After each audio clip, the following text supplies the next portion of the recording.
Welcome to Dive, where we take a pile of sources, the most famous military treatise, and, well, a ghost of a general, and turn it into the strategic knowledge, professional life, or maybe art. Today we are undertaking Dive art. Really on the reading list, by professional, and it remains a core text in military academies. All precise, it's elegant, and let's be honest, profoundly. But here is the mass paradox, right? The identity of its alleged author, perhaps the great. We don't even know. Our mission today is just mass to unpack the man, the legend, the short, incredibly powerful text, and also try to understand why the chapter. And that mystery, the fact that we can't firmly locate or even date the man, is absolutely central to appreciating the text itself. What we think we know about Sun Tzu is, well, it's murky, because the very earliest reliable biographies we possess, they were written centuries after he allegedly lived, back in the 6th century BC. Centuries, wow. Yeah. So this immediately sets up the core conflict historians have been wrestling with for decades, really. Okay, so the conflict being, did Sun Tzu actually exist as a general who successfully put all these brilliant ideas into practice around, say, 500 BC? Or, as some more critical historians argue, was he perhaps a later composite figure, maybe a brilliant military writer from the Warring States period, like the 4th century BC, whose identity was just fabricated and sort of retrofitted onto the earlier era, purely to lend this monumental weight and authority to the text itself? Exactly. We just have to acknowledge right from the start that we are relying on records that are frustratingly incomplete, often conflicting, and definitely written long after the fact, which, requires a healthy dose of historical skepticism to begin. Right. Skepticism is key here. Okay, let's unpack this historical puzzle, starting with section 1, the elusive Master Sun. The very name we use, Sun Tzu, or Master Sun, gives us our first clue about the mystery. It's an honorific, not a specific personal name. Precisely. His original name was supposedly Sun Wu, Master Sun Wu, and Wu, rather fittingly, translates to marshal or military. So Master Sun the Marshal. Perfect name for. Couldn't be better. And he is, of course, tied inextricably to the Sun Tzu being Fa, or Master Sun's Art of War. Okay. And the problem is, while the text is undoubtedly influential, trying to date it using internal evidence is, well, it's virtually impossible. It speaks to these high-level, almost philosophical principles about command, logistics, strategy. It doesn't mention specific events or technologies that would really pin it down to a single decade or even century. Ah, okay. So it's timeless partly because it's not timed. In a way, yes. So to date the author, we're reliant entirely on these biographical sources written centuries later. Which brings us to the Shiji, or the Records of the Grand Historian. This was compiled by Sima Qian, who is rightly known as the father of Chinese history. He was working during the Han Dynasty, late 2nd, early 1st century BC. Right. A monumental work. It's meant to cover biographical accounts of pretty much every eminent figure in Chinese history up to that point. So you'd expect a decent entry for the guy who wrote The Art of War? You would think so. Yeah. But Sima Qian's work is crucial, yet when you actually look at Sun Tzu's entry, it is shockingly sparse, barely there. He paired Sun Tzu with another great military theorist, Wu Zi, or Master Wu, giving them kind of comparable weight. But Sun Tzu's own biography in the Shiji, it's barely a single paragraph. A single paragraph. For the author of The Art of War, that's staggering. If Sima Qian, the father of Chinese history, gives Sun Tzu less space than he does relatively minor figures, I mean, how much faith can we really put in the historicity of Sun Wu at all? It really suggests that even by the Han Dynasty, the historical memory of the specific man was already weak. It absolutely does. And it immediately makes you wonder if we're building this whole deep dive on, well, historical quicksand. It absolutely suggests fragility. And to compound the issue, the rest of that Shiji section, where you'd expect Sun Tzu's biography to continue, actually covers the life of his descendant, Sun Bin. Sun Bin, another Master Sun. Exactly. Sun Bin was a general and strategist who lived much later in the 4th century BC, during the Warring States period. He was also known as Master Sun, and crucially, he also wrote a military treatise. Okay, wait. So for a very long time, like nearly 2 millennia, there was this incredibly tempting theory kicking around among scholars that the two Master Sun, Sun Tzu and Sun Bin, were actually person? Yes, precisely. The thinking was maybe the genius general we call Sun Tzu actually lived in the later, much better documented Warring States period, and his biography was simply, pushed backward in time to give it more gravitas. That makes a certain kind of sense, historically speaking. It did hold significant sway until 1972, when Chinese archaeologists made just a profound discovery. They uncovered fragments of military texts written on bamboo strips at the Yinqueshan tombs in Shandong province. Bamboo strips? Wow. What did they find? Critically, these included fragments of Sun Bin's Art of War and parallel fragments of Sun Tzu's Art of War, separate texts. Whoa! So that single archaeological find basically solved a millennial-old puzzle. Pretty much overnight, yes. The discovery confirmed that Sun Tzu and Sun Bin were, in fact, two different people who wrote two separate, distinct texts. It really cemented the idea that the two master suns existed independently in different eras, probably separated by about 150 to 200 years. Okay, so that discovery is a massive piece of evidence. It's the single biggest counterpoint to the whole composite figure theory, then. It really is. However, before 1972, historians had to rely on, well, less reliable sources to fill in the massive gaps left by Sima. One of the most often cited is the Yinqueshan. The Spring and Autumn Annals of Wu. Right, written by Zhao Ye in the 1st century AD, so still quite late. And you said less reliable. Yeah, that text is certainly of questionable reliability. It's much more dramatic, more embellished than the Shiji. But it's crucial because it offers a much more extensive, detailed account of Sun Tzu's supposed military career than Sima Qian. Okay, so more detail, but maybe less factual accuracy. A classic historian's dilemma. Exactly. And just to add a final layer of contradiction, it completely conflicts with the Shiji regarding his origin. Oh, fantastic. Where did it say? The Shiji claims Sun Tzu was born in the state of Qi, which is modern Shandong province, actually near where the Yinqueshan tombs were found, interestingly enough. Okay. But the Yinqueshan claims he was a native of the state of Wu, down in the Yangtze River Delta around modern Shanghai. Totally different place. So two key sources, centuries late, can't even agree on where he... Nope. The only real consensus seems to be that he was active during this period of intense political chaos, which I think brings us neatly to Section 2, the historical context that drove the need for texts like The Art of War in the first place. Right. So we have competing origin stories written centuries after he supposedly lived, but they both agree on the name Sun Wu, and that he was active during this period of just absolute political chaos. This takes us nicely into Section 2, the historical context that created the demand for a text like The Art of War. Okay, so if we connect this to the bigger picture, the time period we're talking about, generally the late 6th century BC, is the height of the spring and autumn period. This spans roughly the 8th to the 5th century BC. Spring and autumn. Sounds peaceful, but wasn't. Not at all. It was a time of immense political fragmentation because the central authority of the Zhou kings, who were nominally in charge, had severely weakened. They'd even been forced to relocate their capital to Luoyang. This is the Eastern Zhou dynasty. So the central government was weak. What did that mean on the ground? It meant that China was no longer one cohesive unit, but really a patchwork quilt of hundreds of feudal states. These had been founded generations earlier by Zhou princes and generals, but by this point, these dukedoms had essentially become de facto independent states. And they were all getting along swimmingly. Oh, absolutely not. They were constantly fighting, maneuvering, forging these temporary shifting alliances, all trying to expand their own territories at the expense of their neighbors. Warfare was constant. And evolving, right. This wasn't just simple skirmish. Exactly. It was this instability, this constant pressure where every state was basically fighting for survival that drove this desperate need for highly sophisticated military theory, a theory that could hopefully guarantee efficiency and survival. Okay, but amid all this chaos, the Zhou kings still had some authority. Moral and spiritual authority, yes. Right. So powerful rulers who managed to achieve leadership, either through war or clever diplomacy, could be granted the prestigious title Ba, or protector, by the king. We usually translate that as hegemon, like Duke Wan of Qi or Duke Wen of Jin. Got it. Hegemons carving out power block. And it was during the chaos of a coup within one of these states, the state of Wu, that Sun Tzu allegedly entered service. Yes, and this is one of the most cinematic and frankly incredible stories in the ancient source. It perfectly illustrates the brutality and the sheer political machination of the era. Okay, lay it on us. What happened in Wu? Right, so in 514 BC, King Liao of Wu was ruling. His cousin, a guy named Prince Guang, really coveted the throne. He saw his chance when King Liao's brothers were away waging war on another state, the state of Shu. Opportunistic. Very. He invited King Liao over to his house for a feast. A classic setup. Uh-oh. I sense betrayal cooking. Literally. Despite the presence of royal guards all around, the assassination attempt was a success, and it utilized pure deception, exploiting the king's known habits. The assassin, a man named Wan Zhu, stabbed the king with a dagger that had been hidden inside a grilled fish. Inside a fish, seriously. Seriously. Apparently, it was King Liao's favorite dish, served right there in front of him. He never saw it coming. That is unbelievable, but also maybe too good. Well, that's the critical question about source reliability, isn't it? Did that really happen, or is it just a fantastic detail added by Zhao Ye, writing in the Wu Yinqueshan centuries later, purely to make the account more memorable and dramatic? Hard to say.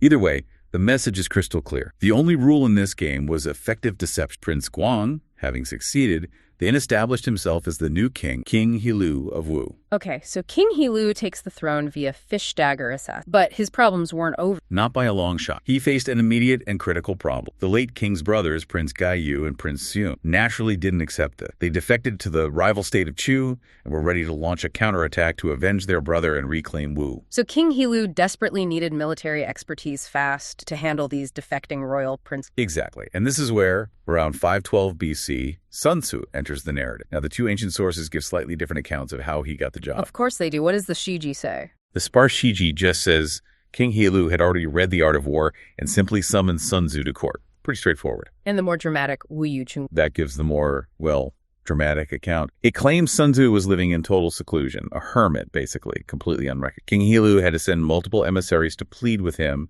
to implore him to leave his hermitage and come lead the army. The reluctant genius trope. Classics.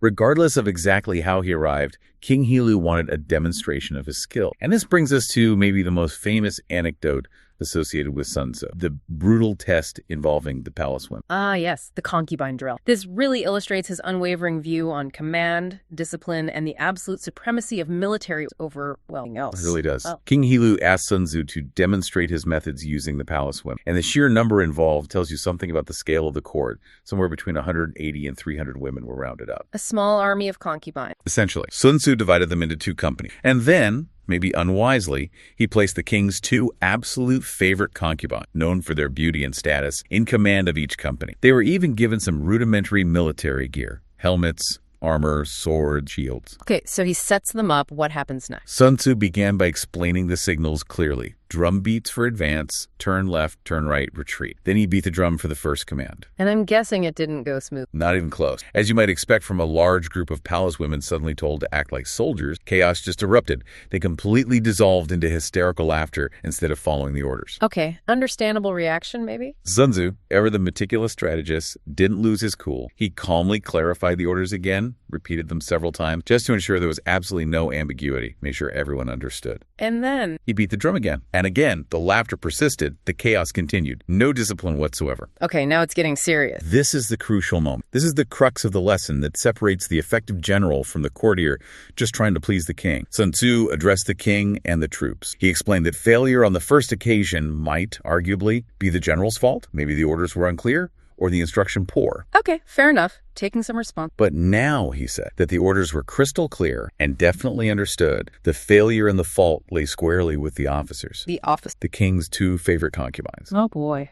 And so, he ordered the immediate execution of the two leaders. Wait, what? Execute the king's favorite concubines? Right there. That's an incredibly extreme lesson. What does it even say about the culture of command back then that a general could even dare to suggest this, let alone do it? It says that military discipline was absolutely non-negotiable, paramount, and that this act, this demonstration of supreme command, was intended to establish the general's authority absolutely and permanently, beyond any doubt. Did the king try to stop him? Oh, absolutely. King Hilu, predictably, was watching all this unfold from a terrace nearby. He immediately scrambled down, begging Sun Tzu to spare them. He famously pleaded with the general, saying that if these women were killed, he'd be so distraught that his food would literally become tasteless. He wouldn't enjoy his meals anymore. His food would become tasteless. That's his argument. That was his argument.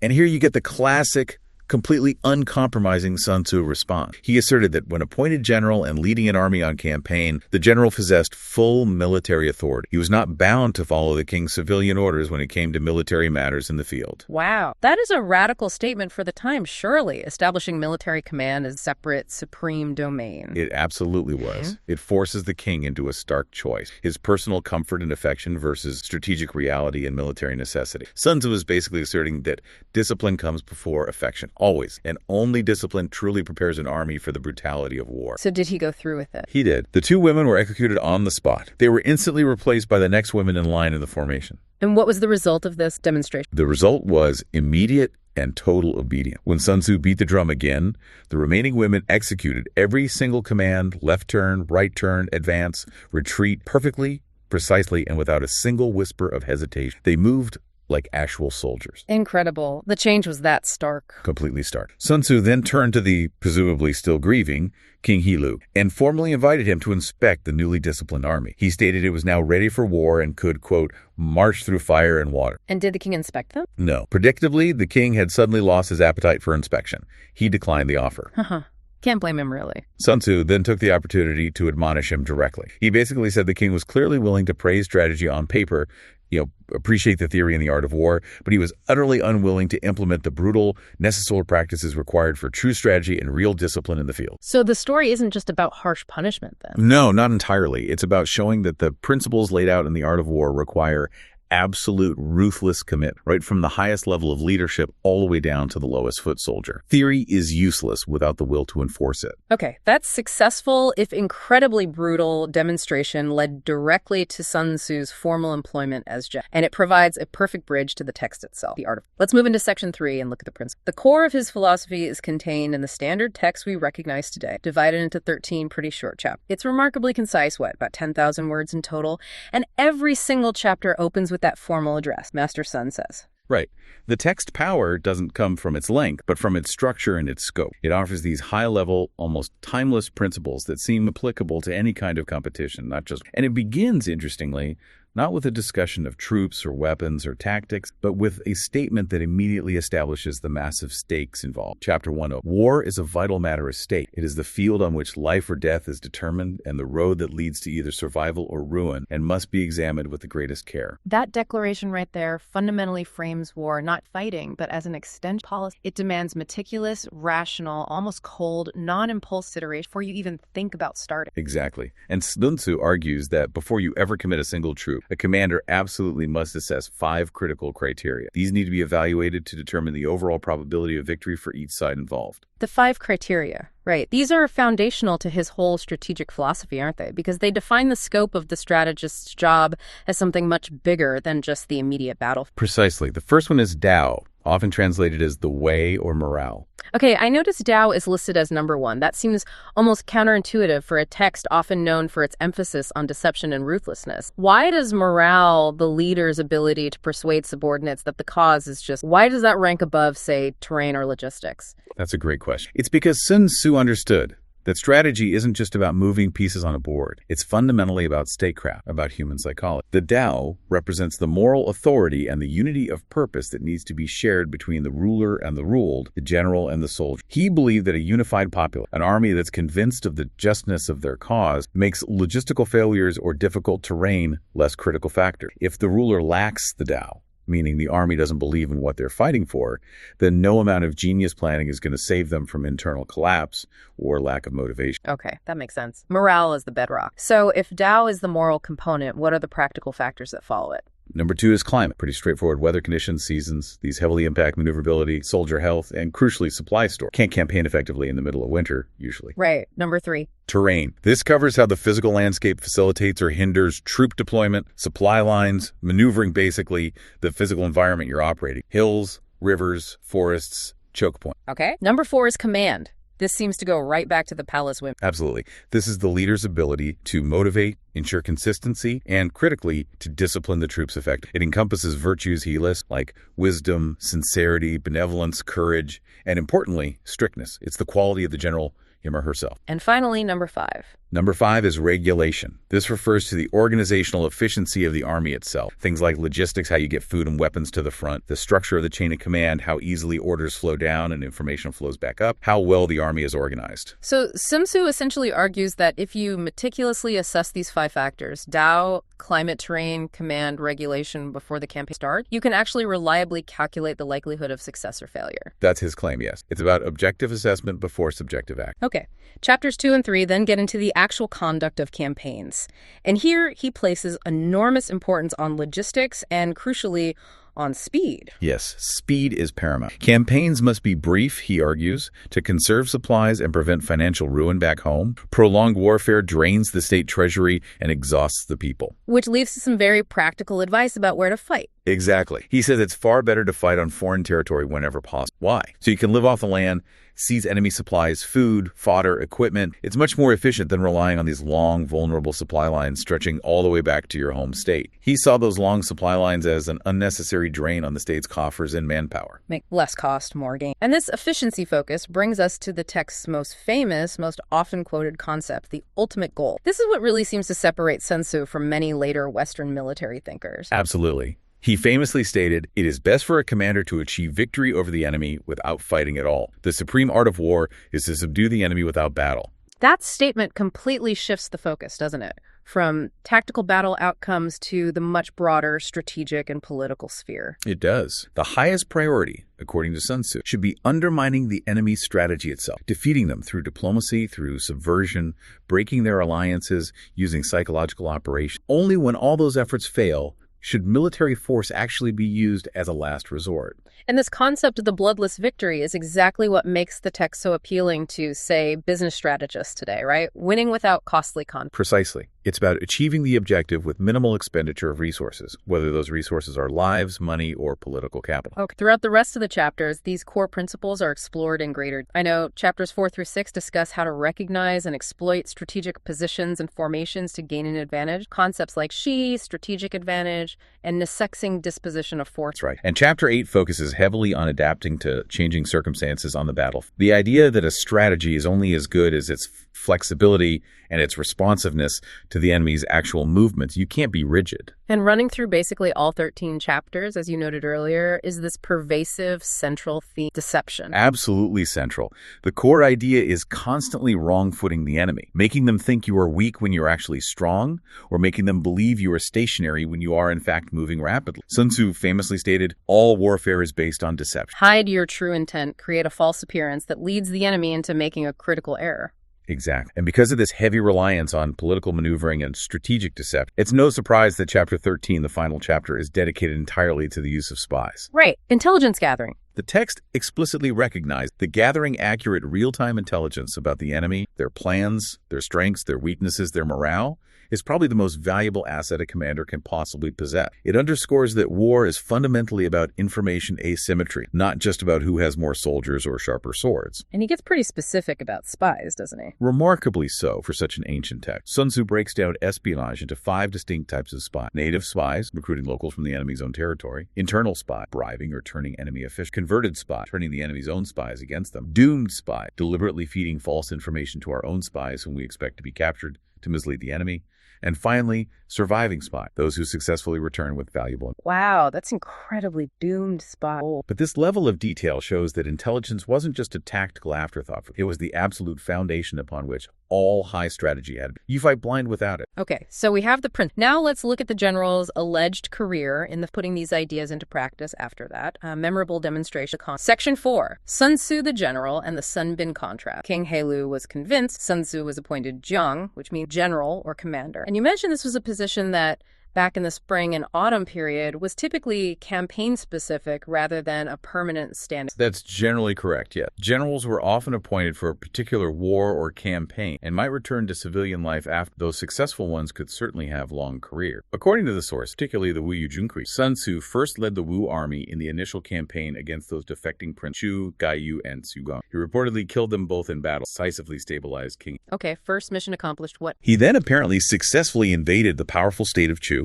and also the southern state of Yu multiple times over the next few years. But his greatest alleged triumph, the campaign that really cemented King Helu's power and reputation, was the Boju campaign in 506 BC. The Boju campaign, what was the objective? King Helu sought alliances with 2 smaller states, Tang and Kai, to launch a massive coordinated campaign. The target was the capital of the powerful state of Chu, a city called Ying, a very ambitious goal. And Sun Tzu was in command. He was the overall commander of the Wu force. The combined armies managed to defeat the Chu prime minister, a man named Zichang, multiple times in the field, forcing the Chu forces back towards their capital in a difficult defensive posture. So far, so good. Textbook, Sun. It seems so. But this campaign is also a textbook example of both Sun Tzu's strategic genius and the ever-present threat of undisciplined political interference, or, well, rash. What happened? At a critical moment, King Helu's own brother, Prince Fugai, who was leading a division, wanted to press the attack immediately against the Cheng's forces. But the king, or possibly Sun Tzu himself, the sources are a bit unclear, denied the request, preferring a more cautious, calculated approach. Wait for the right moment. Okay, sound advice probably. Did Fugai listen?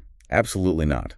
Fugai, eager for glory, completely disobeyed orders anyway. Oh no, not again. He took his contingent of 5,000 men and launched a rogue, unauthorized attack directly on Zichang's division. And incredibly, he routed them. Zichang was forced to flee in total chaos. Wow. So disobeying orders actually worked. In this specific instance, yes, surprisingly. The rest of the Wu army, seeing this sudden, unexpected success and the enemy in disarray, immediately capitalized on the chaos. They launched a full pursuit and eventually stormed and captured the Chu capital of Ying. That's incredible. So Wu conquered the capital of Chu. They did. This victory was so massive, so unexpected against such a powerful state, that it briefly established King Helu as the unofficial hegemon of China. Top dog for a while. But the irony here is just stunning, isn't it? Sun Tzu's greatest military victory was achieved, at least partially, because of a massive breach of discipline, the very thing he had executed the king's favorite concubines. The irony is immense. It was spectacularly successful in the end, but it completely violated the core principles of calculated risk and disciplined command that Sun Tzu held so dear. It highlights the unpredictable nature of war, I suppose. Absolutely. And then what happens next? Because the next historical mystery follows immediately after this peak performance, right? Right. Sun Tzu completely vanishes from the historical sources right around the end of King Helu's reign, about 496 BC. He's totally unmentioned during the reign of Helu's son and successor, King Fuchai. Poof, gone. Just disappears, no retirement party, no final battle. Nothing. The silence is deafening on it, and it has fueled endless historical speculation for centuries. Was he purged? Perhaps alongside his colleague, the famous advisor Wu Zixu, who was later forced to commit suicide by King Fuchai. Or maybe retire. That's another theory. Did he retire in protest? Some later, less reliable sources suggest he chose to retreat back into seclusion because he strongly protested King Fuchai listening to corrupt or simply unqualified advisors, particularly an advisor named Bo Pai, who was seen as detrimental. Maybe Sun Tzu saw the eventual fall of Wu coming due to poor leadership at the very top and just walked away. We simply don't know. Another layer to the mystery. Okay, now let's swing back briefly to Sun Bin, the other master son we mentioned earlier, the descendant. He helps us date the texts, right? Yes, comparing them is crucial. Sun Bin was definitively a real historical figure, active much later in the 4th century BC during the intense warring states period. And yes, he was widely believed to be Sun Tzu's descendant, carrying on the family's strategic tradition. And his life story is pretty dramatic too, isn't it?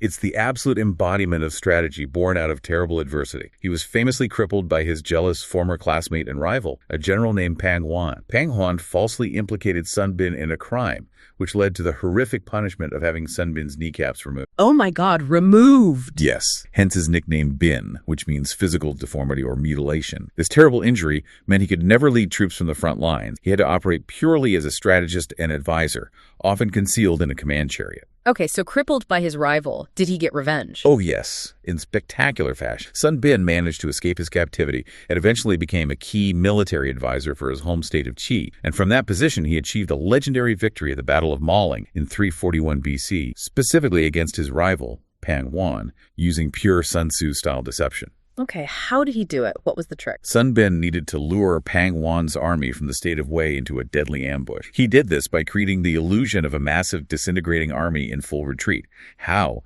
He deliberately reduced the number of cooking campfires his army lit each night as they retreated. Reducing the campfires? How does that work? On the first night, his army lit enough fires for 100,000 men. The pursuing Wei army scouts reported this back. The second night, fires for only 50,000. Third night, fires for only 30,000. Ah, I see. Pang Huan would think the key soldiers were deserting in droves. Exactly. Pang Huan became completely overconfident, convinced the Qi army was falling apart and that their soldiers were cowardly deserters. He decided to abandon his slower infantry and rushed ahead with only his light, fastest cavalry to catch the remnants. Walking right into the trap. Perfect. Sun Bin had laid the ambush in a narrow, wooded valley called Mal. He anticipated where Pang Huan would pass. He had a large tree stripped of its bark and carved a message directly onto the white wood. Pang Huan will die under this tree. Chilling. Then he positioned 10,000 of his best crossbowmen hidden on both sides of the pass, with orders to fire the moment they saw light appeared. So what happened when Pang Huan arrived? Pang Huan arrived at the spot around death. He saw the carving on the tree, but couldn't quite read it in the dim light, so he ordered a torch to be lit so he could see the inscription. Oh, no. The moment the torch flared, illuminating the message predicting his death, the 10,000 hidden crossbowmen fired instantly. The narrow pass became a death trap. The Wei vanguard was completely obliterated. Pang Wan, surrounded, wounded, and utterly defeated by his old rival's brilliant stratagem,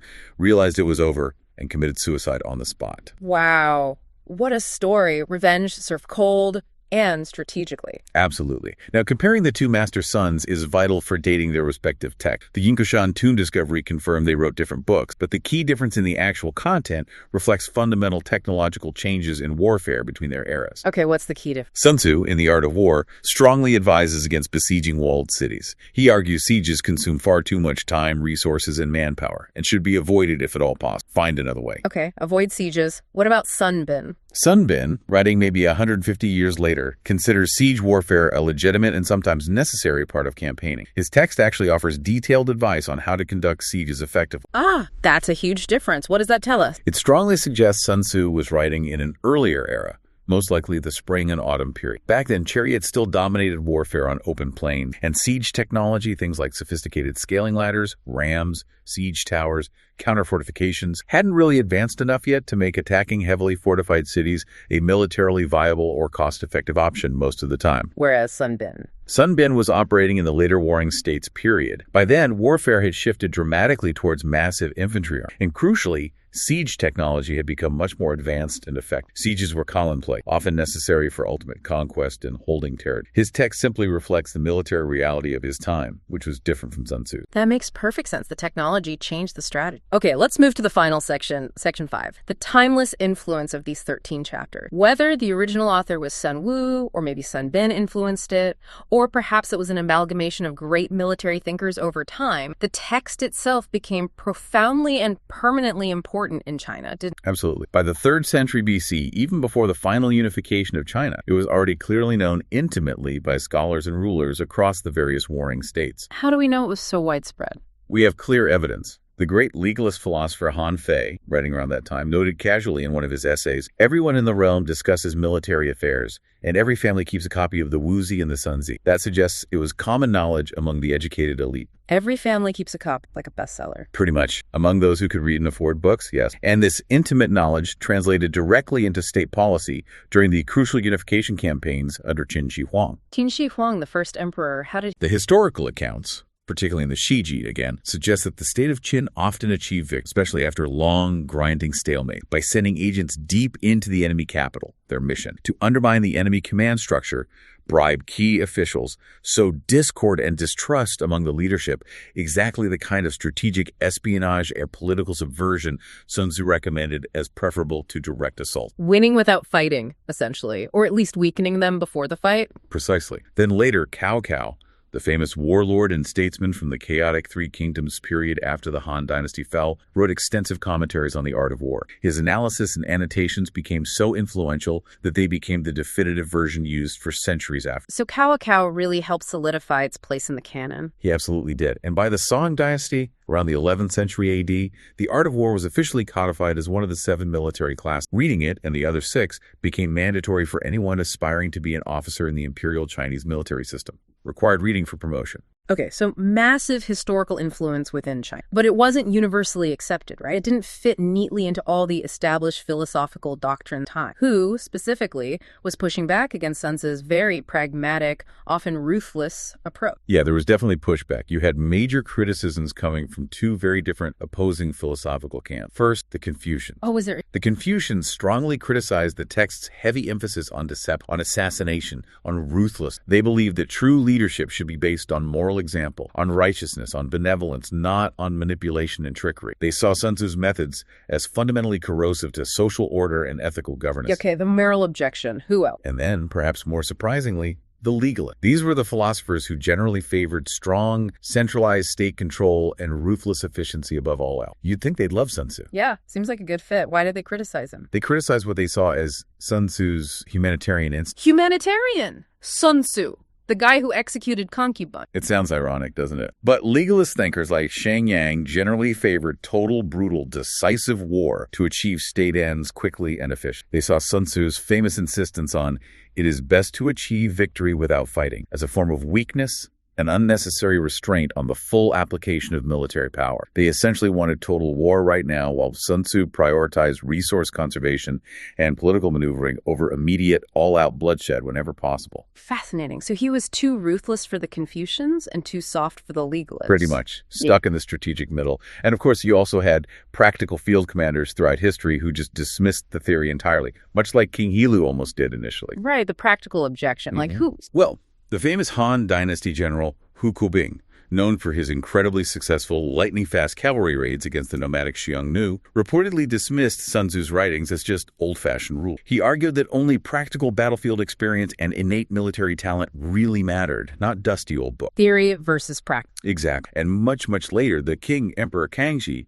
himself a very experienced military campaigner in the 17th and 18th centuries, echoed this sentiment. He supposedly called the military classics full of nonsense about things like weather divination and omens, and claimed that if you blindly followed their rules, quote, you'd never win a battle. This tension between high theory and practical experience is a debate that has raged across military history for centuries. It really has. But this philosophical tension, the core ideas, are exactly what survived, even though the text itself only finally arrived in the West much later. When was that? The first known Western translation was in 1772 by a French Jesuit missionary in Beijing named Jean-Joseph Marie Amiot. He translated it into French. Okay, 1772. And this is where the cross-cultural pollination really starts, right? Who picked it up in Europe? Well, it's highly likely, though not definitively proven, that Napoleon Bonaparte read Amiot's French translation. Napoleon, trained as an artillery officer, was known to consume massive amounts of military literature, and his famous campaigns certainly reflect core Sun Tzu principles.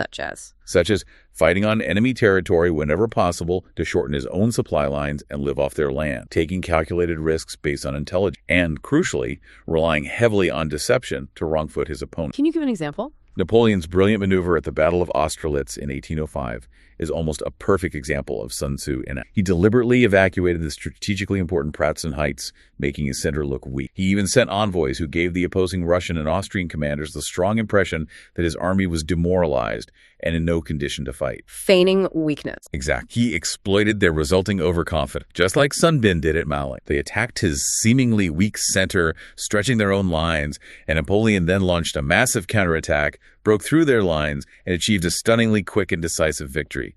Pure Sun. Incredible. And then we have the other giant of Western thought, Karl von Clausewitz, Prussian general. How did he engage with Sun, if at all? That's a more complex relationship. Clausewitz, writing his famous treatise on war in the early 19th century, seemed to explicitly reject Sun Tzu's desire for bloodless victory. Clausewitz famously argued that trying to use force without maximum force was a mistake, and that kindness or hesitation was the worst error in warfare. He saw war's nature as inherently violent and destructive. So a direct contrast there. On the surface, yeah, but many argue he borrowed heavily from the text's underlying philosophy, perhaps indirect. Clausewitz's most famous statement is that war is a continuation of policy by other or politics by other. That thought is highly reminiscent of Sun Tzu's opening declaration that war is a vital matter of state, something achieved through a combination of political and military, not just random violence. So maybe the core division between the Eastern tradition represented by Sun Tzu and the Westified by is this fundamental belief about whether war must be total effect. Clausewitz seems to view war as inherently violent, needing decisive force, whereas Sun Tzu's violence as a costly failure of strategy. I think that's a very good way to put it. Clausewitz, influenced by the Napoleonic Wars, focused on the ultimate destructive power required to break the enemy's will and achieve policy goals, leading towards the total war concept. Sun Tzu, likely writing in an earlier era of smaller, poorer, fragmented states, prioritized resource conservation of all else. He knew that even a string of tactical victories might financially ruin the state if the war dragged on too long. Sun Tzu's whole approach is fundamentally about the indirect approach, achieving the objective with the minimum necessary force and cost. And that idea of the indirect approach got picked up again later, didn't it, after World War I? Yes, absolutely. Following the horrific, costly, and largely futile trench warfare and brutal frontal assaults of World War I, the influential British military theorist Sir Basil Liddell Hart developed his own concept of the indirect approach. He argued for striking rapidly at the enemy's logistical or command centers, their nerve centers, rather than engaging in costly battles of attrition, grinding down their main forces. And he connected this to Sun Tzu. He did. After reading an English translation of The Art of War in 1927, Little Hart was apparently astonished to find that Sun Tzu's ancient ideas perfectly coincided with his own, reinforcing his theories about maneuver warfare and avoiding the enemy's strength. He became a big proponent of the text. So the influence continues right up to modern military thinking, proving its adaptability. Absolutely. Mao Zedong used the text extensively when developing his theories on revolutionary guerrilla warfare, focusing on flexibility, knowing the terrain, winning popular support, the Dao, and exploiting the weaknesses of a technologically superior but less adaptable enemy. And even in conventional warfare. Even there. In the Gulf War of 1990-91, the American commander, General Norman Schwarzkopf, was a known student and major proponent of Sun Tzu. He explicitly used its principles to secure that remarkably quick and decisive victory against the Iraqi army. How did he apply it in that case? Schwarzkopf employed massive deception and rapid maneuver. He made a big show of threatening an amphibious invasion from the Persian Gulf in the east, forcing Saddam Hussein to deploy significant forces there to defend the coast. A feint. A massive feint. Meanwhile, he secretly rolled the vast majority of his heavy armored corps way out west, deep into the desert, and then swung them north in a huge, sweeping left hook maneuver, completely outflanking the main Iraqi force away. Classic Sun Tzu. Avoid the strong point, strike the weak point, use tech. By making Saddam deploy his forces incorrectly, based on the feint, Schwarzkopf achieved a very quick, decisive victory with relatively minimal coalition casualties and logistical strain. But perhaps the greatest legacy of the text today, ironically, is its movement beyond the battlefield entirely. Its principles of strategy, competition, and leadership are now applied in almost every competitive field imaginable. It really is everywhere now. You walk into any bookshop and you'll find The Art of War not just in the history or military sections, but prominently displayed in the business and management section. Yeah, often spurred maybe by the rise of China as a global economic competitor. Leading Western business leaders felt they needed to understand ancient Chinese strategic thinking. That's certainly part of it. But the principles themselves, knowing your competitor, knowing yourself, choosing your battles, the importance of planning, adaptability, deception, or maybe strategic positioning in business speak, they resonate deeply. And we see sports coaches openly citing it too. We do. You mentioned Luis Felipe Scolari, the Brazilian football manager. He famously gave copies of The Art of War to his players and quoted Sun Tzu to inspire the Brazilian team to victory in the 2002 World Cup. He focused on mental preparation, exploiting the opponent's weaknesses, and maintaining team unity, all Sun Tzu themes. And in American football, Bill Belichick, the highly successful former general manager and head coach of the New England Patriots, has openly cited Sun Tzu as a major influence on his coaching philosophy. Things like prioritizing adaptation, situational awareness, and leveraging information asymmetry, knowing more than your opponent. it seems the core principles endure because human competition itself, whether it's for territory, market share, research grants, or championship, always involves shrewd leadership, careful planning, understanding psychology, and making tough choices. It makes this ancient text less about chariots and crossbows and more about timeless human psychology and conflict. I think that's exactly right. It speaks to fundamental aspects of conflict. Okay, let's try and wrap this up. What does this all mean? We started this deep dive with a man named Sun Tzu, who may or may not have even been real. His biography, where it exists, is thinner than paper. And his most famous attributed act involved executing the king's favorite concubines just to prove a point about discipline and the absolute necessity of supreme command. We've traced his elusive story and the principles attributed to him from the brutal, chaotic world of ancient Chinese feudal state all the way to the modern football field and the corporate board. And I think the journey really confirmed that the text, The Art of War, ultimately less about a specific man, Sun Tzu or whoever he was, and much more about a profound, enduring reflection and the critical importance of choosing your battle wisely, not to fight, and how to fight effectively. The principles endure precisely because Sun Tzu or whoever left the text deliberately vague in place, high level and unspecific enough core content that it can be adapted in an activity that requires shrewd leadership. Careful. That adaptability combines. Okay, so adaptability and efficiency. Now, this raises an important final question, looping back to the historical context earlier. The sources tell us that after Sun Tzu disappeared from the Wu court, King Helu's son, Chai, was eventually defeated and his kingdom destroyed by the neighboring king of Yu, Guji. And how did Gujin achieve this stunning reversal? Apparently, by patiently winning Fu Chai's trust over many years, mission and deception, while simultaneously bribing Fu Chai's corrupt chief advisor, Bo Pi, to constantly downplay the threat from Yu. That's the traditional account, yes. A long game of deception and corruption. So, given Sun Tzu's absolute paramount emphasis on using espionage, on avoiding bad counsel and corrupt advice, and on employing strategic deception against a rising rival like Yu, one has... If that ghostly general, Sun Tzu, had actually remained at the Wu court during King Fu Chai's reign, constantly advising him on the clear and present danger posed by Yu, constantly warning him about Bo Pi, would the kingdom of Wu still have fallen? Or is the ultimate perhaps most sobering lesson of the art of war itself, that even the most perfect, elegant strategy, even the wisest counsel, can ultimately be undone by poor, corrupt, or simply undisciplined leadership right at the very top. A fundamental failure of the very first of Sun Tzu's 5 criteria, the Tao, the moral connection and trust between ruler and rule. Something to think about perhaps the next time you're deciding who to put in charge of anything important. Thank you for joining us on The Deep Dive.